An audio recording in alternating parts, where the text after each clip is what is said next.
जय हिंद दोस्तों, जय हिंद बच्चों। ज्योग्राफी 365 में आपका स्वागत है। आज हम क्लास 12th की ज्योग्राफी में जो भारत, लोग और अर्थव्यवस्था वाली बुक है उसके लास्ट पार्ट के एमसीक्यू करने वाले हैं। उसके बाद जो दूसरी बुक है हमारी, मानव भूगोल के मूल सिद्धांत, उनको हम व्याख्या सहित स्टार्ट करेंगे। तो आइए हम इस लास्ट पार्ट के एमसीक्यू को देखते हैं। पाठ का नाम है भौगोलिक परिप्रेक्ष्य में चयनित कुछ मुद्दे और समस्याएं।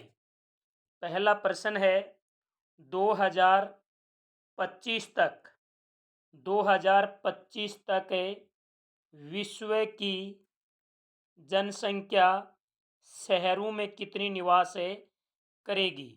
यानी 2025 तक शहरों में कितनी जनसंख्या आ जाएगी। तो 2/3, 1/3, 1/4, 3/4। तो इसका राइट उत्तर है वो होगा 2/3 जनसंख्या है वो शहरों के अंदर आ जाएगी। वर्तमान में विश्व के अंदर आपकी बुक के अंदर जो जनसंख्या दे रखी है वो विश्व की वर्तमान में 6 अरब जनसंख्या दिखा रखी है, जिसमें से 47% लोग नगरों के अंदर आ चुके हैं।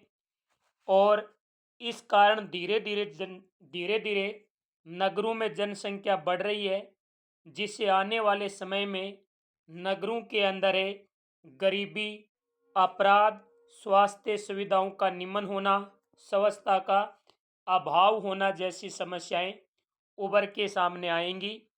अगला क्वेश्चन नंबर 2 है भू निम्नीकरण के कारण हैं। यानी भू निम्नीकरण का क्या कारण है। तो मृदा अपरदन, ऑप्शन पहला है मृदा अपरदन, लवणता जिसे जलाक्रांता कहते हैं, और भू क्षारता, और उपयुक्त सभी। देखिए, यानी ये जो मृदा अपरदन है यही भू निम्नीकरण का कारण है, लवणता भी है और भू क्षार्यता है, यानी उपयुक्त सभी। यानी कृषि योग्य भूमि पर दिन प्रतिदिन दबाव बढ़ता जा रहा है, जिसके कारण ये समस्याएं ज़्यादा बढ़ रही हैं।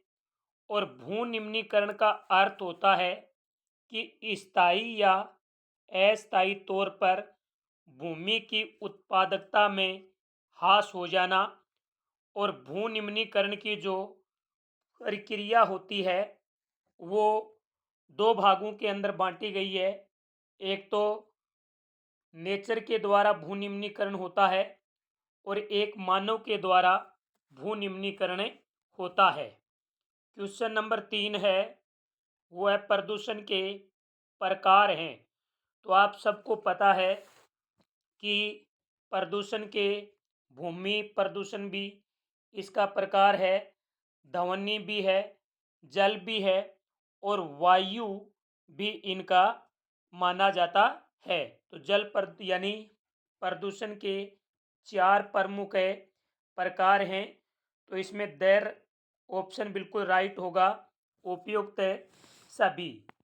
अब देखिए क्वेश्चन नंबर 4 है जल प्रदूषण से होने वाली बीमारियां हैं। तो देखिए, मैं आपको बता दूं कि भारत में जितनी भी बीमारियां होती हैं उनमें 1/4 जो बीमारियां हैं वो जल के द्वारा उत्पन्न होती हैं। 1/4 बीमारियां जल जनित हैं, जिसमें दस्त, डायरिया भी है और हेपेटाइटिस भी है और आंतों में कीड़े पड़ना ये भी है। इसका मतलब इसमें उपयुक्त सभी बीमारियां जल जनित बीमारियां हैं। क्वेश्चन नंबर 5 है, बड़ा शानदार प्रश्न है कि कौन सी नदी की सफाई के लिए नमामि गंगे कार्यक्रम में चालू किया गया। यमुना के लिए, गंगा के लिए, कावेरी के लिए, नर्मदा के लिए। तो इसका राइट उत्तर होगा गंगा के लिए। और ये नमामि गंगे कार्यक्रम है, ये केंद्र सरकार के द्वारा ये लागू किया गया था और केंद्र सरकार में भी मोदी ने ये लागू किया था। क्वेश्चन नंबर 6 है, सर्वाधिक जल प्रदूषण फैलाने वाले उद्योग हैं, यानी सर्वाधिक जल प्रदूषण फैलाने वाले उद्योग कौन से हैं? जैसे रसायन उद्योग, लुगदी उद्योग, चमड़ा उद्योग, उपयुक्त सभी। वैसे देखा जाए तो इसमें चमड़ा उद्योग है, वो भी जल को प्रदूषित करता है, लुगदी भी करता है, रसायन भी करता है, और कागज उद्योग है वो भी करता है, और वस्त्र उद्योग है वो भी करते हैं। लेकिन इसमें सर्वाधिक पूछा है तो वो हो जाएगा चमड़ा उद्योग। क्वेश्चन नंबर 7 है, गंगा नदी में कानपुर के निकट प्रदूषण का स्रोत है। गंगा नदी में कानपुर के निकट प्रदूषण का स्रोत है रसायन उद्योग, लुगदी उद्योग, चमड़ा उद्योग, उपयुक्त सभी। तो गंगा नदी कानपुर के अंदर सर्वाधिक जो प्रदूषित होती है वो चमड़ा उद्योग के द्वारा होती है। चमड़ा उद्योग के द्वारा ये सर्वाधिक प्रदूषित होती है। क्वेश्चन नंबर 8 है, भू प्रदूषण का कारण है। भू का मतलब भूमि प्रदूषण का क्या कारण है? उर्वरक का उपयोग, औद्योगिक अवशिष्ट का निपटारा, अनुचित मानवीय क्रियाकलाप, उपयुक्त सभी। तो भू प्रदूषण के ये तीनों ही कारण हैं। क्वेश्चन नंबर 9, भारतीय नदियों में प्रदूषण का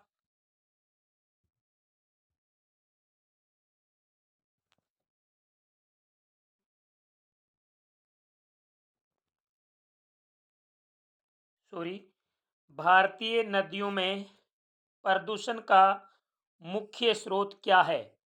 भारतीय नदियों में प्रदूषण का मुख्य स्रोत क्या है? विषैली धातुएं, कीटनाशक दवाएं, लवणता, जैव और जीवाणुक प्रदूषण। ये भारतीय नदियों के प्रदूषण का मुख्य स्रोत माना जाता है। क्वेश्चन नंबर 10 है, वायु प्रदूषण के लिए उत्तरदायी कारक हैं, यानी वायु प्रदूषण होता है वो किनके द्वारा होता है? कार्बन मोनोऑक्साइड के द्वारा भी होता है, सीसा एवं एस्बेस्टस के द्वारा भी होता है, और कार्बन डाइऑक्साइड के द्वारा भी होता है। तो वायु प्रदूषण के लिए ये तीनों कारक ही उत्तरदायी माने जाते हैं। तो इसमें द ऑप्शन सही है। क्वेश्चन नंबर 11 है, वायु प्रदूषण से होने वाली बीमारियां हैं। वायु प्रदूषण से होने वाली बीमारियां कौन कौन सी हैं? श्वसन तंत्रीय बीमारी भी होती है, यानी सांस से संबंधित, और तंत्रीय भी बीमारी होती है, रक्त संचार तंत्र संबंधी भी बीमारी होती है। इसका मतलब उपयुक्त है, सभी ऑप्शन है वो इसमें सही है। अगला क्वेश्चन नंबर 12 है, ध्वनि स्तर को मापने की इकाई है। Decimetre, centimetre, millibar, decibel. तो ध्वनि को मापने की जो इकाई है वो है डेसिबल। डेसिबल के द्वारा ध्वनि का मापन किया जाता है।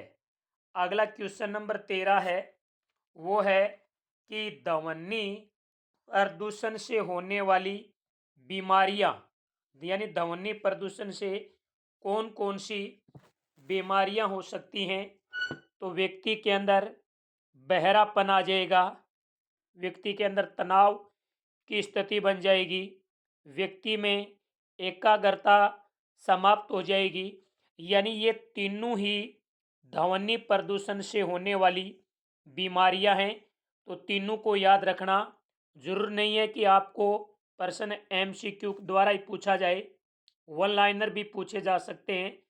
तो आप इनके सारी चीज़ें याद रखना। क्वेश्चन नंबर 14 है कि ध्वनि प्रदूषण के स्रोत हैं। यानी ध्वनि प्रदूषण के क्या क्या स्रोत हैं। तो मशीनीकृत है, निर्माण कार्य ध्वनि प्रदूषण के स्रोत हैं। तीव्र चालित है, मोटर वाहन भी हैं, वायुयान भी है, लाउड स्पीकर बजते हैं वो भी है। इनके अलावा जो सायरन बजता है, हॉर्न बजता है वो भी है। और इनके साथ जो तोड़ फोड़ का कार्य किया जाता है वो भी है। ये सारे के सारे ध्वनि प्रदूषण के स्रोत माने गए हैं। क्वेश्चन नंबर 15, विश्व की विशालतम धारावी गंदी बस्ती, विश्व की विशालतम धारावी गंदी बस्ती है वो कहाँ है। मुंबई महाराष्ट्र, चेन्नई तमिलनाडु, विशाखापट्टनम आंध्र प्रदेश, मंगलुरु कर्नाटक। तो विश्व की विशालतम धारावी गंदी बस्ती है। गंदी बस्ती को सलम भी कहा जाता है। तो ये मुंबई महाराष्ट्र के अंदर पड़ती है। और विश्व की विशालतम धारावी गंदी बस्ती की आप विशेषताएं जरूर याद रखना, इम्पोर्टेंट है। ये मुंबई महाराष्ट्र के अंदर है। क्वेश्चन नंबर 16, नगरीय गंदी बस्तियों की समस्या है। तो नगरीय गंदी बस्तियों की क्या क्या समस्या हैं। स्वच्छ हवा का अभाव है, बिल्कुल ये समस्या है। वहाँ जीर्ण शीर्ण मकान मिलेंगे, बिल्कुल मिलेंगे। वहाँ पेयजल का अभाव है, बिल्कुल है। इसका मतलब इसमें उपयुक्त सभी हैं, वो नगरीय बस्तियों की समस्याएं हैं। क्वेश्चन नंबर 17 है, वायु प्रदूषण के स्रोत हैं। वायु प्रदूषण के क्या क्या स्रोत हैं भाई। जीवाश्म ईंधन का दहन, बिल्कुल है। औद्योगिक औद्योगिक उपक्रम, बिल्कुल हैं। कठोर कचरे का निपटान, बिल्कुल है। तो इसमें राइट उत्तर होगा उपयुक्त है सभी। क्वेश्चन नंबर 18 है, ग्रामीण ग्रामीण क्षेत्रों में, ग्रामीण क्षेत्रों से करना, ग्रामीण क्षेत्रों से शहरी क्षेत्रों की ओर जाने का क्या कारण है। उच्च शिक्षा के लिए जाते हैं, बिल्कुल। निर्धनता मिटाने के लिए जाते हैं, बिल्कुल। आधारभूत सुविधाएं होने के गांव में उच्च शिक्षा नहीं मिलती इसलिए जाते हैं। गांव के अंदर कोई रोजगार नहीं है, गरीबी ज़्यादा इसलिए जाते हैं। गांव के अंदर आधारभूत सुविधाओं का अभाव होता है इसलिए भी जाते हैं। इसका मतलब उपयुक्त है सभी। क्वेश्चन नंबर 19 है, वो है कि कच्ची बस्ती धारावी कच्ची बस्ती के लोग, यहाँ लोग करना, धारावी कच्ची बस्ती के लोग क्या क्या सामान बनाते हैं। धारावी कच्ची बस्ती के लोग क्या क्या सामान बनाते हैं। तो देखिए, धारावी कच्ची बस्ती के लोग सेरेमिक्स का निर्माण करते हैं, जिसे मर्ती का शिल्प कहा जाता है। यहाँ के लोग आभूषण बनाने का भी काम करते हैं, लकड़ी का फर्नीचर बनाने का भी काम करते हैं, मिट्टी का बर्तन बनाने का भी काम करते हैं, कशीदाकारी यानी जरी का भी काम करते हैं, चमड़े का भी काम करते हैं, वस्त्र बनाने का भी काम करते हैं। और इन धारावी बस्ती के लोगों द्वारा बनाया गया ये सामान धनाढ्य लोगों के घरों के अंदर मिल जाता है सजावटी सामान के रूप में। क्वेश्चन नंबर 20, किन सांस्कृतिक गतिविधियों के कारण जल का प्रदूषण होता है? यानी ऐसी कौन सी सांस्कृतिक गतिविधियां हैं जिनके कारण जल प्रदूषण होता है? पहला है तीर्थ यात्रा। बिल्कुल, तीर्थ यात्रा सांस्कृतिक गतिविधि है। धार्मिक मेले सांस्कृतिक गतिविधि है। पर्यटन है, वो भी सांस्कृतिक गतिविधि में आते हैं। तो इसमें राइट ऑप्शन है, उपयुक्त है सभी। क्वेश्चन नंबर 21 है, द्रातलीय जल में यानी द्रातलीय जल में उर्वरक किन तत्वों की मात्रा बढ़ा देती है? द्रातलीय जल में उर्वरक किस तत्व की मात्रा को बढ़ाती है? Option A chlorine, nitrate, ammonia, sulphur.